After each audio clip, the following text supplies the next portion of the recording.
This week on Hermitcraft. So in 1.14 you can buy quartz, which would be absolutely fantastic. Just wait until you see how easy it is to farm emeralds. Welcome to the Hermitcraft Recap. My name is PixelRiffs, our writer is LoyXP, and we have it on good authority that Python won't be the only blast from the past we see returning to Hermitcraft. Docm has already been teasing on Twitter that his time travel tech can support a human person. But practically yesterday, an inside source we apparently have confirmed that an inactive hermit will in fact be making a comeback. Exactly who that would be remains a mystery for now, but the video is scheduled to come out more or less in an hour from when the recap goes live anyway, so let's get some hype and hope it's not just Zedaf in pink spandex. Again. And with that out of the way, let's take a look at all the events and mishaps that occurred on the Hermitcraft server this week. And yeah, lots of speculations, guys. Pretty much nobody really called it. Starting with Xisuma, also going backwards, the flying machine built to drown the new Mushroom Island he also decided to take over was built in the opposite direction from where it should have gone. Thankfully, he realises it before he presses the big green go button. It's never, 1 minute into it, oh yeah, look, I've made a mistake. It's never, halfway through. It's always when I'm finished. It's always when I'm finished, peeps, that I realise I've made a colossal derp, and I've made a colossal derp of the most magnitude of orders. Despite all that, the submerging of the area is successful. Most of the land below is devoured by a water curtain as if by the hands of a reverse Moses. Wow, okay, first thing I want to do, fly a rocket. Oh, we can't see anything now. This made local drowned happy enough to tug at the mob cap, so they have to be dealt with, which is why Xisuma then spreads sea lanterns across the ocean floor. Done playing with water, he moves on to the next available element. The Floor is Lava minigame was fun on the inside, so it's about time it got fun on the outside. Grian had himself a reverse situation. The haunted mansion he built at the minigame area was planned for a Floor is Lava game too, but a different one, a parkour course over the furniture. So I could just put some normal paintings up and they could go in. There might not always be a gap. Like for this one you can kind of see in there, but if I run in and I take the leap, I could just hit the wall flat. Whoa, is it just invisible? There's no back to these, so you can see out of it. That's weird. The usual risk-reward system comes into play again, as whoever paid the price of admission is free to gather as many prize tokens as they can, assuming they can make it back without going all Terminator 2. I get the paper, and then yada yada yada. Yada yada yada yada. At the old shopping district, Grian takes it to the Sahara warehouse, where he builds up a second storefront, one for fancy people. Named Sahara now, this is where they sell the DLC. Maybe that's why it looks like they've just attached a Sahara amiibo to the main console. Another warehouse doesn't crack as easily. Grian is still not wanted at Area 77. Well, he is, just not as a visitor. In an attempt to steal his time machine and villager friend back, Grian breaks into the main facility and even bypasses the retinal scanner by wearing a Docm head. But to no avail. The device was transported somewhere and somewhen else. I can't take on this task alone. I'm gonna need some help. Not giving up yet, Grian sets up camp, a van at the border. Naturally, the sound of fighting the man and the blasting of Creative Commons tunes instantly attracts Renbob the hippie, and they join forces for a future storming. Jumpin' Jiminy, that's the song of the intergalactic hippie horn, man. Hang tight, brother. Renbob's on the way, man. That's not the only time Grian encounters someone from the Rendog cinematic universe, because Ren Classic innocently invites him over to try out some mechanics for the Speedy Pines Raceway. Unbeknownst to Grian, Ren's Mario Kart-inspired item dispensers aren't meant to be part of the game at all. It's all just a ruse to have Grian pick up the hot potato. Unfortunately for Ren, Grian had an empty space in his hotbar at the time, and the potatoing was all the more obvious. I mean, it was a decent try, right? Here is your punishment. For your next episode, you must wear Tomato Yoshi's skin for the entire episode and become... Ren, you do realize you've got to do this now? What? Yeah. Which explains why Ren gives the entire following episode over to his ninja alter ego Tomato Yoshi, who gets some help from Docm77 to visit a brand new world and try out this Minecraft his young students have been talking about so much. And it's lucky the Master of Ninjutsu was used to a life in the sewer, because he spent a lot of time out on the water trying to avoid dangerous green things. Right. Okay, wait. You want where? Where do you want to go? Tamata Yoshi is very fond of long walks on the beach, Mr. Docm 77. Meanwhile, back at the racetrack, Ren is in desperate need of ice and seizes the opportunity to cut a deal with a Sahara member he didn't just try to prank. Inviting Iskall to a business meeting, they agree that Sahara will supply all the ice for the raceway in exchange for sole advertising rights on racetrack billboards, and the track is officially named the Sahara Speedy Pines Raceway. It's just rubbish in the corners and garbage everywhere, and you suddenly start to think to yourself, maybe this business isn't, quite the business that I thought it was. Holes in the window and stuff. Just saying. That there, sir, is an exit route. But what became of the hot potato? Well, with Grian still in the mood for mischief, together he and Ren track down an AFK Xisuma and fling the Spud into his waiting inventory, as well as equip him with a full set of Curse of Binding and a Rendog head. Oh no, no! Oh, he's turned me into Rendog as well! Oh, the humiliation! That's not even the silliest costume he's worn this week. While Stress Monster is working on her contribution to the minigames area, she gets a visit from the Totem of Undying fairy.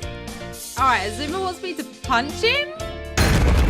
Oh my god! Is he dressed like that totem and all? The aforementioned minigame is a jousting arena, complete with silly costumes of its own, both for the riders and the horses. Gotta be colour coordinated while you're flinging tridents at your opponent's noble steed. The entry fee is 10 diamonds each, and the winner gets 15, which means Stress will pocket 5 each time the game is played. My god, it's like a dream come true! Look how cute it looks! In the meantime, having spent all but her last few diamonds on wood and grass for the arena, it's a good thing she receives an offer from Iskall to subcontract all the blue ice for Ren's raceway. With the Ice Queendom's treasury refilled, she heads back to her castle and splashes out on banners. But the ones that I have decided to go with is... Now pause it, can you guess? You know what the magenta one is, because there's only one magenta one on the wall. Real estate in the minigame district is hard to come by, which is why Joe Hills tries to get the lay of the land from Scar. This is like that movie about the 2 dogs and the cat. In this case, I'm 2 dogs, Scar is a cat, and our undiscovered minigame.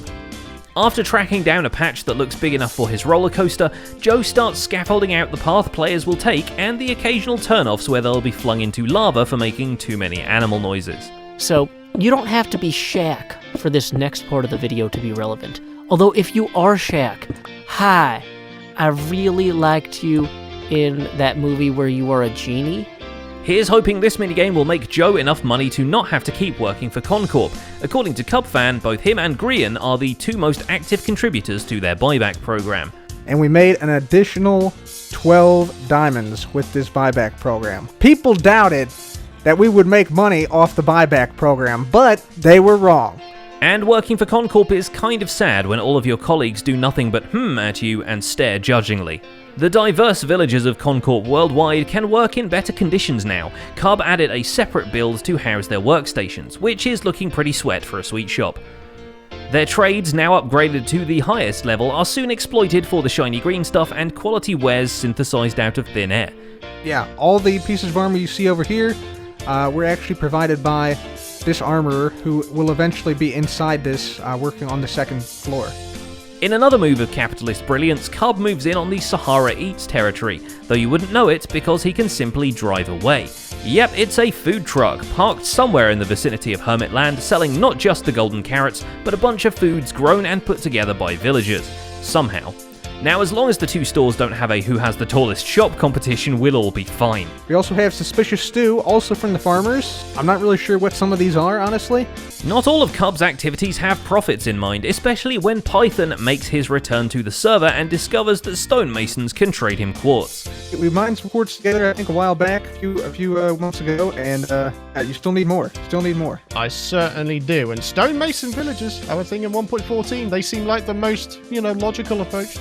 Cub has a few villagers going spare, and Python relocates them to his Tower Bay build project. Having burnt out on mining quartz from the Nether a while ago, hopefully this new source of shiny blocks, combined with Xisuma's Emerald Block Shop, will give him all the supplies he needs. I sure hope that's the case, because if I get this wrong, then I'm about to kill a villager. Here we go, my friends! Oh, this is such a bad idea. By every stretch of the imagination, oh, he's alive! His other weapon in the fight against burnout is getting back to nature in the medieval district. Choosing a lake to dip his toes in, the only landmark of which is a ring of Grian's elytra flying course, Python starts turning it into a lake of life, planting trees, growing seagrass, and populating it with fish that only occasionally try to poison him.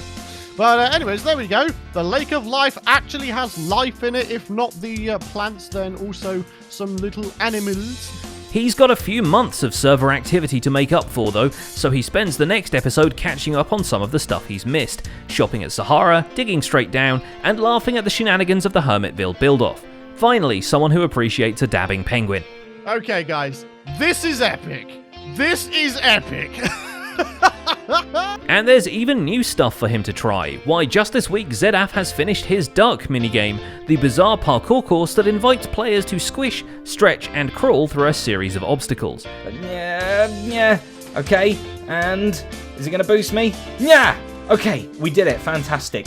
Of all the acrobatics you'll have to face on your way to outsprint the competition, the two that stand out especially are a water level and a pig level. I guess Zed just really wanted the hermits to meet the one block tall animals face to face. Okay, I'm going to have to put some furnaces or something just underneath this red block, just so they can't go through. You can fit! Oh no, you can't fit. Okay, you're big and fat. The course will come in handy if Drill Sergeant Good Times with Scar ever gets some cadets to train. For now, he's stuck shouting at planes and asphalt. It is just your casual General Scar here, you know, congratulating everybody on their good flights. But then, when you put this on, you are angry General Scar. Those eyebrows. Oh, I need those for my default skin. Though Scar has his own minigames to torture subordinates with, the Drop Game, which, now that I think about it, really does look like parachute training, just with more money involved. It is fully playable and fully payable for. The diamonds not going towards the player's score will disappear into the underground minecart hoppers instead of despawning. For a handful of diamonds you get 2 jumps and an unforgettable feeling of having to choose between your greed and death. This week we even find out where that airplane comes from.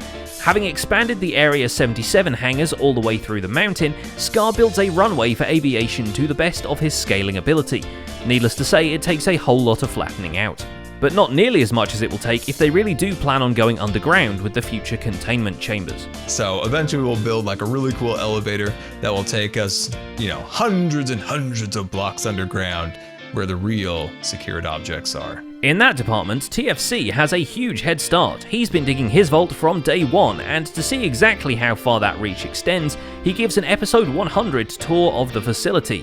Everything from the surface entrance, which he freely admits is ugly and he's owning it, down to the storage system which provides its own slime. There are some new additions too, in the form of a medical station and some very glowy bioscanners just inside the front door. Alright, thank you for the input, it is always valued. Docm could use some more security measures at Area 77, since it looks suspiciously like someone might have snuck in and smuggled out some aliens from his villager breeder. But if anything, he's giving people more ways to visit Area 77, spending time on the piston bolt from Hermitville, which is admittedly hidden below his composter base, but we all know about that at this point. Still, the launch sequence for the piston bolt is looking pretty spiffy. Oh, boom, and one block pops out.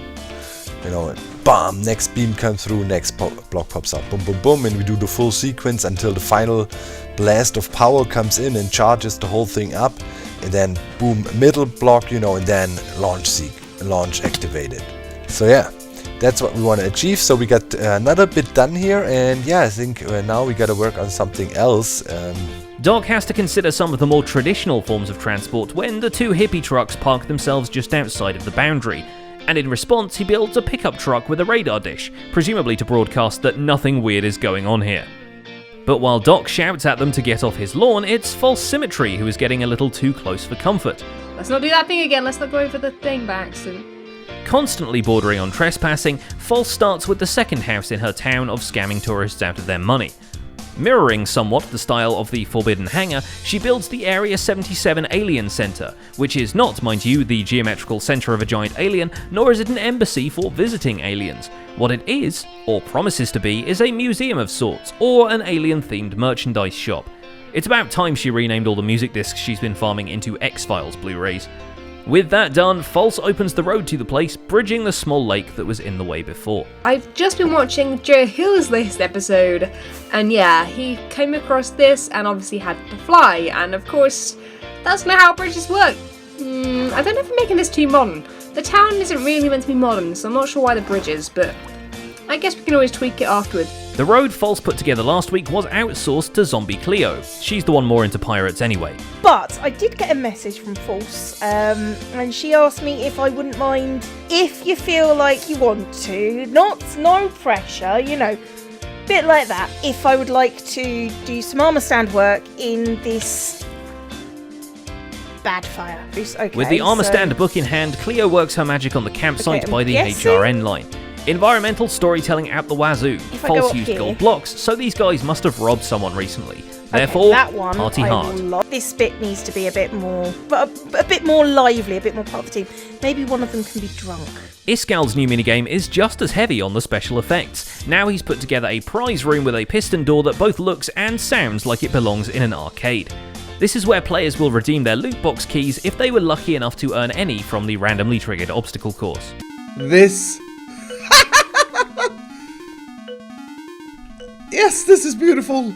After ironing out the ice deal with Ren and Stress Monster, he takes the opportunity to snoop around Mumbo's villager setup before returning to his own island and making a few major additions.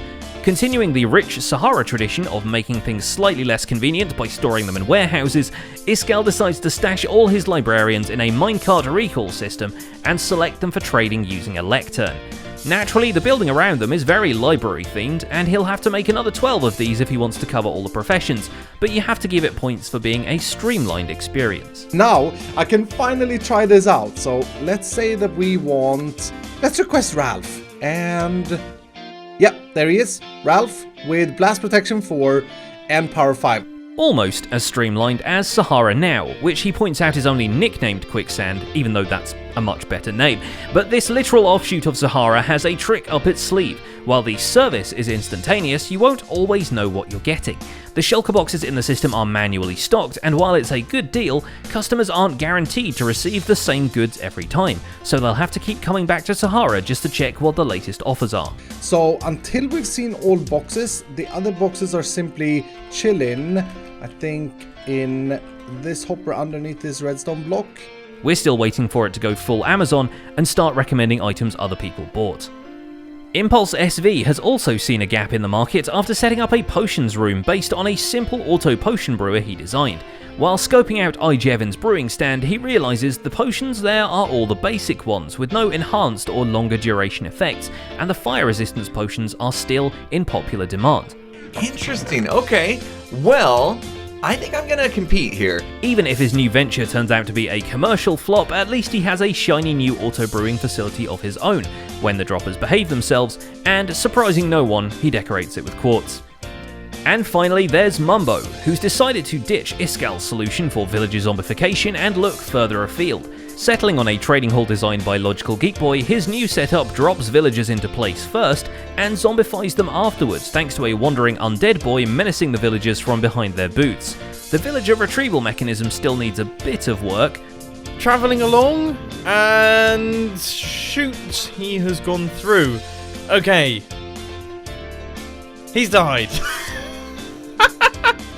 Not a good start.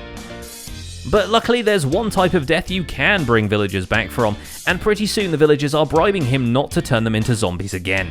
And that's just about it for this week's recap. Our writer is LoyXP, and my name is Pixel Riffs. I recently hit episode 200 of my Minecraft Survival Guide series, and you can help me celebrate that milestone by watching the World Tour linked in this week's end screen theatre. Don't forget to leave a like while you're still here and subscribe so you won't miss future recaps. Thanks for watching, and we'll see you next week.